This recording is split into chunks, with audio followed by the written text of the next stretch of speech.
네, 오늘은 행복수리공 2과 인간은 누구인가를 함께 살펴보겠습니다. 지난 주간 한 주간 또 평안하게 잘 계셨습니까? 오늘 배우게 되는 이 내용도 우리 인간에 대해서 바르게 이해할 수 있는 좋은 기회가 됩니다. 특별히 기독교에서 말하는 인간론, 또 인간이 어떤 존재인지를 알게 될 때 우리의 삶을 제대로 이해하게 되고 우리의 인생을 바르게 살아갈 수가 있습니다. 함께 배우는 시간을 갖도록 하겠습니다. 먼저 교재에 보시면 소크라테스의 유명한 말이 나오지요. 너 자신을 알라라고 했습니다. 우리 스스로가 자기 자신을 알아야 한다라는 것이지요. 그렇지만 안타깝게도 우리는 우리 스스로를 온전하게 알 수가 없는 존재입니다. 스스로 자기가 알 수 있다고 믿는 그것이 제일 큰 문제지요. 오늘은 인간의 창조의 원리와 또 인간을 창조하신 이후에 인간의 타락에 대한 내용을 함께 살펴보도록 하겠습니다. 먼저 하나님의 형상대로 인간이 창조되었습니다. 하나님은 세상을 만드시고 제일 마지막에 사람을 만드셨는데요. 성경 말씀에 보면 우리의 형상과 모양을 따라 만들자라고 하셨습니다. 즉 하나님께서는 하나님의 형상대로 사람을 만드셨다라고 하죠. 여러분 교재 1번 밑에 있는 말씀을 한번 보세요. 성경은 하나님이 자기 형상 곧 하나님의 형상대로 사람을 창조하시되 남자와 여자를 창조하시고 라고 말씀하고 있습니다. 하나님의 형상이라는 말이 뭘까요? 여러분은 누구를 닮으셨습니까? 부모님 중에 누구를 닮은 편입니까? 부모님 보면 대체로 아버지를 조금 더 닮고 어머니를 덜 닮든지 아니면 어머니를 더 많이 닮고 또 아버지를 조금 닮든지 하지요. 어찌되었건 부모의 모습이 우리의 얼굴에 또 우리의 모습에 심지어는 발걸음에 또 목소리에 헛기짐 소리에도 담겨 있는 것을 보게 됩니다. 우리 흔히들 닮았다라고 하지요. 근데 여러분 이 닮았다라는 이 말은 무엇을 닮았다는 걸까요? 그것은 바로 그 모습이잖아요. 그처럼 우리가 하나님의 형상을 닮았다라고 할 때 하나님은 성경에서 보면 보이지 않는 분이시라고 합니다. 하나님은 영이라고 하시는데 그러면 도대체 무엇을 닮았을까요? 하나님의 무엇을 닮아서 우리가 하나님의 형상이라고 말하는 것이겠습니까? 이 형상을 닮았다라는 것을 우리가 제대로 이해하면 하나님에 대해서도 알게 되고 또 우리 인간에 대해서도 바르게 이해할 수 있는 기회가 됩니다. 2번을 보십시오. 하나님의 형상을 따라 만들어진 인간은 하나님의 어떤 형상을 닮았다는 말입니까? 라고 했는데요. 밑에 보시면 창세기 2장 7절 말씀이 있습니다. 같이 한번 읽어보겠습니다. 여호와 하나님이 땅의 흙으로 사람을 지으시고 생기를 그 코에 불어넣으시니 사람이 생령이 되니라. 여기서 사람이 생령이 되었다고 합니다. 즉 먼저 흙으로 사람을 만드신 다음에 그 코에 생기를 불어넣으니까 살아있는 영혼을 가진 존재가 되었다는 것이지요. 즉 사람의 무엇이 하나님의 형상이냐라고 한다면 바로 사람의 영이라는 것입니다. 하나님은 영이시듯 사람에게도 영이라는 것이 존재한다는 것입니다. 동물에게 없는 것이지요.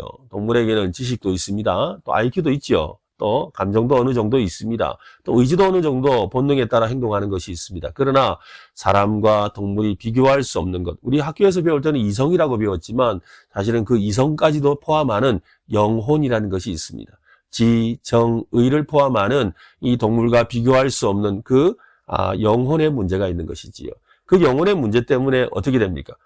신을 찾게 되는 것이지요. 여러분 짐승들이 신을 찾는 거 봤습니까? 짐승들이 종교를 갖는 거 봤습니까?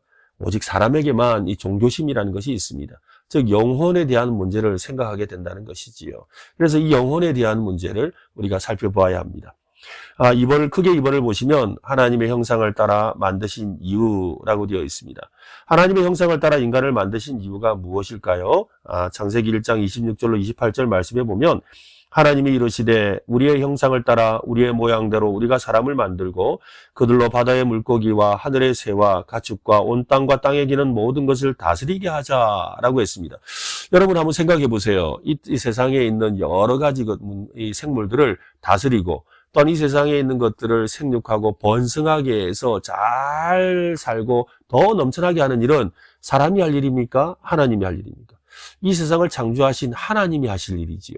근데 그 하나님이 하실 일을 사람에게 위임하셨어요. 맡기셨다는 거예요. 그런데 그것을 그냥 맡기신 거 아니에요. 그것을 할 수 있는 능력을 허락해 주셨죠. 지식과 능력을 주신 거예요. 그 지식과 능력을 가지고 하나님처럼 일할 수 있게 해 주신 거예요. 그래서 사람은 하나님의 영을 가진 존재로 이 세상의 어떤 생물과 비교할 수 없는 하나님의 영을 가지고 세상을 다스릴 수 있도록 해주셨다는 겁니다. 계속해서 성경을 보십시오. 창세기 1장 26절로 28절 계속되는데요. 하나님이 이르시되 우리가 형상을 따라 우리의 모양대로 우리가 사람을 만들자 하시고 자기의 형상 곧 하나님의 형상대로 사람을 창조하시되 남자와 여자를 창조하시고 하나님이 그들에게 복을 주시며 하나님이 그들에게 이르시되 생육하고 번성하여 땅에 충만하라 땅을 정복하라 바다의 물고기와 하늘의 새와 땅에 움직이는 모든 생물을 다스리라 라고 하셨습니다. 즉 하나님의 그 하시는 일, 하나님의 일을 대신하게 하려고 하나님은 자기의 일을 우리 인간에게 책임을 떠넘기려고 하는 것이 아니라 우리에게 그 귀한 일을 함으로 말미암아 하나님과 함께 행복하게 살 수 있도록 은혜를 주신 것이지요. 하지만 여러분 하나님처럼 지음을 받았다고 해서 하나님은 아니지요. 이게 참 중요합니다. 그렇지 않습니까? 하나님처럼과 하나님은 아니라는 거예요. 3번을 보십시오. 하나님을 닮았다고 하나님은 아니다 라고 했습니다. 에덴 동산에는 특별한 두 종류의 나무가 있었습니다. 그 나무는 어떤 나무일까요? 창세기 2장 9절에 보면 여호와 하나님이 그 땅에서 보기에 아름답고 먹기에 좋은 나무가 나게 하시니 동산 가운데에는 생명나무와 선악을 알게 하는 나무도 있더라. 하나님께서 이 에덴이라는 동산을 만드시고 그 에덴 동산에 사람이 행복하고 즐겁게 살아가도록 만드셨어요. 근데 그 동산 중앙에 특별한 두 나무를 만드셨다고 합니다. 첫 번째 나무는 생명나무입니다. 이 생명나무는 생명나무의 열매를 먹으면 영원토록 살 수 있는 영생하는 나무지요. 그 영생하는 나무를 통해서 하나님과 함께 영원히 행복하게 살아갈 수 있도록 세상을 창조하셨다라는 것입니다. 그런데 또 한 나무가 있다고 했습니다. 여러분 그게 뭐였죠? 선악을 알게 하는 나무라고 했습니다. 그 나무의 종류가 어떤 나무인지는 잘 몰라요. 또 그 나무의 열매가 어떤 열매인지도 잘 모릅니다. 하지만 하나님께서 어떤 나무를 하나를 지칭하시고 그 나무의 실과는 그 나무의 열매는 먹지 말라라고 하셨습니다. 그 이유에 대해서도 하나님이 딱히 말씀하시지 않으셨어요. 다만 그것을 먹는 날에는 네가 죽는다라고 말씀하셨지요. 사람은 하나님의 명령에 순종해야 합니다. 그는 하나님이 아니니까 하나님의 말씀에 순종하며 살아야 합니다. 그것이 사람의 모습이라는 것이지요. 창세기 2장 15절로 17절 여러분 교재를 한번 보십시오. 여호와 하나님이 그 사람을 이끌어 에덴 동산에 두어 그것을 경작하게 하며 지키게 하시고 여호와 하나님이 그 사람에게 명하여 이르시되 동산 각종 나무의 열매는 내가 임의로 먹되 선악을 알게 하는 나무의 열매는 먹지 말라. 내가 먹는 날에는 반드시 죽으리라 라고 하셨습니다. 즉 이 선악을 알게 하는 나무를 볼 때마다 사람은 생각해야 돼요. 내가 하나님처럼 마음대로 할 수 있는데 내가 하나님처럼 내가 하고 싶은 것을 마음대로 할 수 있지요. 또 하나님이신 능력을 따라 대단한 일도 합니다. 그렇지만 사람은 내가 이 선악을 알게 하는 나무 이 한 가지를 보면서 뭘 깨닫습니까? 내가 저걸 먹을 수 없어. 나는 하나님이 아니야. 나는 하나님의 명령에 순종하고 사는 사람이야를 깨닫게 되는 것이지요. 그는 하나님처럼 지음받았지만 하나님이 아니라는 것을 알 수 있도록 하나님께서 선악을 알게 하는 나무를 만드셨다라는 것입니다. 근데 이 선악을 알게 하는 나무를 보고서 사람은 어떻게 했을까요? 처음에는 그냥 상관없이 별 문제 없이 그냥 먹지 말라 하셨으니까 나는 그거 관심도 없다라고 하고 살았어요. 그러다가 어느 날 문제가 생겼습니다. 4번을 보십시오. 하나님이 되고 싶은 사람들이라고 했습니다. 아담과 하와가 하나님처럼이 아니라 하나님이 되고 싶어 했다는 것이죠. 그 내용을 한번 여러분 보십시오. 아담과 하와는 하나님의 말씀에 어떻게 반응했습니까? 창세기 3장 4절로 7절 여러분 교재에 있습니다. 뱀이 여자에게 이르되 너희가 결코 죽지 아니하리라. 너희가 그것을 먹는 날에는 너희 눈이 밝아져 하나님과 같이 되어 선악을 알 줄 하나님이 아심이니라. 여자가 그 나무를 본즉 먹음직도 하고 보암직도 하고 지혜롭게 할 만큼 탐스럽기도 한 나무인지라. 여자가 그 열매를 따먹고 자기와 함께 있는 남편에게도 주매 그도 먹은지라. 이에 그들의 눈이 밝아져 자기들이 벗은 줄 알고 무화과 나무 잎을 엮고 치마로 삼았더라. 뱀이라는 존재가 나타났습니다. 이 뱀은 이 흔히들 사탄이라고 하지요. 이 사탄이 뱀의 모양으로 사람에게 다가왔습니다. 지금은 뱀하면 무서워하고 가까이 하는 것을 꺼리지요. 그렇지만 그 옛날에 뱀은 사람에게 친근하게 다가올 수 있는 그런 모습이었던 것 같습니다. 어찌되었건 하와에게 다가왔습니다. 그리고는 그가 물었지요. 이 동산에 있는 모든 실과를 먹지 말라 하셨느냐라고 했지요. 그랬더니 하와는 선악을 알게 하는 나무의 저 실과를 먹으면 안 된다 했어요. 그런데 그냥 먹으면 안 된다고 하지 않고 보지도 말라고 하면서 하나님의 말씀을 과장했지요. 그러고는 자기의 마음속에 정확한 하나님의 말씀이 어떤 뜻인지에 대해서 분명하게 깨닫지 못하고 있었습니다. 그러자 뱀이 유혹을 합니다. 그 유혹은 무엇이었습니까? 그것을 먹는 날에는 너희가 하나님과 같이 된다. 여러분, 하나님처럼이 아니라는 거예요. 하나님이 된다라고 한 거예요. 네가 그것을 먹으면 하나님이 된다라고 한 거죠. 여러분, 이게 참 중요한 것 같아요. 여러분 한번 생각해 보세요. 우리가 하나님이 되어 사는 것과 하나님처럼 사는 것은 전혀 다른 문제입니다. 가령 이 초등학교에 반에서 선생님이 아이들과 함께 이렇게 지내다가 선생님이 잠깐 외출을 하게 되었습니다. 그래서 이 반 아이들 중에 반장에게 불렀습니다. 반장, 이리 나와노라 해가지고는 선생님이 밖에 나갔다 오는 동안에 이 반장이 그동안 선생님이 없는 동안 네가 선생님이야 라고 이야기했습니다. 그러자 네 알겠습니다 라고 했지요. 그리고는 이 아이가 선생님처럼 아이들을 조용히 시키기도 하고 공부하라고도 하고 떠드는 아이들에게 너 그러면 안 돼 라고 훈계도 하기도 했습니다. 그렇게 한참을 있다가 선생님이 볼일을 보고 이제 교실로 돌아왔습니다. 돌아와서 반장 수고했어 이제 자리에 앉아요 하니까 이 반장이 대뜸 그런 거예요. 당신 누구예요? 당신 앉아 이러는 거예요. 선생님처럼 하라고 했지 선생님은 아니잖아요. 그처럼 사람이 하나님처럼 사는 것과 하나님이 되어 사는 것은 다른 거예요. 우리가 하나님처럼 내가 할 수 있는 일을 하고 내 마음에 원하는 것을 할 수 있지만 그러나 우리는 하나님이 아닌 거죠. 내가 내 뜻대로 모든 것이 다 되지 않는 거죠. 사람들이 화가 날 때를 한번 생각해 보세요. 왜 언제 화가 나세요? 내 뜻대로 일이 되어지지 않을 때 화가 나잖아요. 왜 여러분의 배우자에게 화를 냅니까? 왜 여러분의 자녀에게 화를 냅니까? 왜 여러분의 부모님께 화를 냅니까? 또 이 세상을 향해서 왜 화가 나 있지요? 내가 생각하는 대로 세상이, 내가 생각하는 대로 사람들이 움직이지 않기 때문인 거예요. 즉 내가 내 마음속에 이미 어느새 내가 하나님처럼 생각하는 거예요. 즉 빛이 있으라면 빛이 있었고 또한 별이 있으라면 별이 있었던 것처럼 식물이 있으라면 식물이 있었던 것처럼 나도 그런 존재라고 착각하며 사는 거예요. 이것이 문제이죠. 성경은 왜 우리가 이런 삶을 살게 되었는지를 오늘 이 창세기 3장의 말씀을 통해서 우리에게 알려주는 것입니다. 하와는 뱀의 유혹에 넘어가게 됐지요. 그것은 바로 하나님이 되려고 하는, 하나님이 될까 두려워했기 때문이라고 이 마귀가 속인 것이지요. 그 말에 그는 유혹을 받습니다. 그래서 어떻게 합니까? 선악을 알게 하는 나무. 평소에는 관심도 없던 그 선악을 알게 하는 나무의 열매를 보았는데 어떻다고 합니까? 보니까 먹음직도 하고 보암직도 하고 지혜롭게 할 만큼 탐스럽다라고 했습니다. 사실 이 세 가지가 인간이 받는 유혹이라고 할 수가 있습니다. 우리는 세상을 살아가면서 먹는 것과 관련된 유혹을 받지요. 그래서 항상 더 먹고 싶고 더 갖고 싶어 하는 마음들이 있습니다. 두 번째는 무엇이었습니까?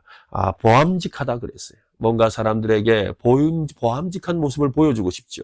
뭔가 좋은 차를 타고 뭔가 좋은 집에서 또 남들에게 비교할 수 없는 그런 좋은 지위나 또 직책이나 또 어떤 모습을 가지고서 사람들에게 보암직한 모습, 또 명예도 마찬가지잖아요. 그런 모습을 가지려고 합니다. 뿐만 아니라 세 번째는 지혜롭다라고 해서 이 지혜롭다는 말은요, 단순하게 어떤 지식이 많다는 것이 아닙니다. 과거에 지혜롭다는 말은 뭐예요? 왕이나 어떤 다스리는 사람을 지혜롭다고 하죠. 왜냐하면 다스리는 사람은 지혜로 다스려야 합니다. 또 뭔가를 판단할 때도 지혜가 필요하죠. 판단하고 다스리는 일은 지도자가 하는 일이죠.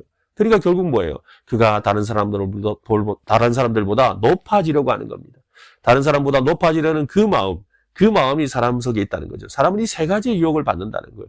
먹음직하고 보암직하고 지혜롭게 할 만한 그런 모습을 갖게 된 것이지요. 이 유혹 앞에 하와는 넘어가게 되죠. 그래서 선악을 알게 하는 나무의 열매를 따먹습니다. 그만 먹은 것이 아니라 그의 남편 아담에게도 함께 먹자고 하지요.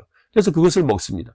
사실 이것을 먹음으로 말미암아 어떤 문제가 생깁니까? 우리가 다음 주에 더 자세하게 살펴보겠지만 하나님의 말씀에 불순종하게 되었지요. 여러분, 이 죄라는 것은 하나님의 말씀에 불순종하는 것입니다.